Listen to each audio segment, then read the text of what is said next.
బరిలో దళితులపై దాడిని ఖండిస్తూ విజయవాడలో సిపిఎం ఆధ్వర్యంలో ఆందోళనకు దిగారు. తొట్లవల్లూరులో పని కోసం పిలిచి దళితులపై దొంగతనం అంటగట్టి దాడి చేశారని సిపిఎం నేతలు మండిపడ్డారు. ఘటన జరిగి 3 రోజులైనా పోలీసులు చర్యలు తీసుకోలేదని ఆగ్రహం వ్యక్తం చేశారు.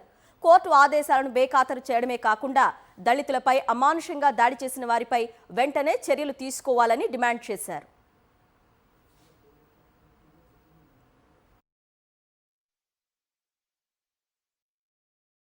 సంక్రాంతి సందర్భంగా చట్ట విరుద్ధంగా కోడి పందాలు నిర్వహించి బెట్టింగులు పెట్టి కోట్ల రూపాయల దొంగ డబ్బుని చలామణి చేయటమే కాకుండా ఆ డబ్బుని దళితులు, బలహీన వర్గాలు, మైనార్టీలకు చెందిన అత్యంత నిరుపేదలైన వ్యవసాయ కూలీలు అక్కడ పనిచేయడానికి వస్తే వాళ్ళు దొంగతనం చేశారని వాళ్ళ మీద నెపం నెట్టి వాళ్ళని గుడ్డలోడ తీసి తాళ్లతో కట్టి వాళ్ళని కొట్టి అవమానపరిచి వాళ్ళ చేత బలవంతంగా దొంగతనం చేసినట్టుగా ఒప్పించి ఈ రకమైనటువంటి దారుణం, ఒక అనాగరికమైనటువంటి రాక్షసమైనటువంటి దారుణం జరుగుతున్న ఇంతవరకు ప్రభుత్వ పెద్దలు కానీ, మంత్రులు కానీ, ఎమ్మెల్యేలు కానీ ఎవరు స్పందించకపోవటం చాలా దారుణం.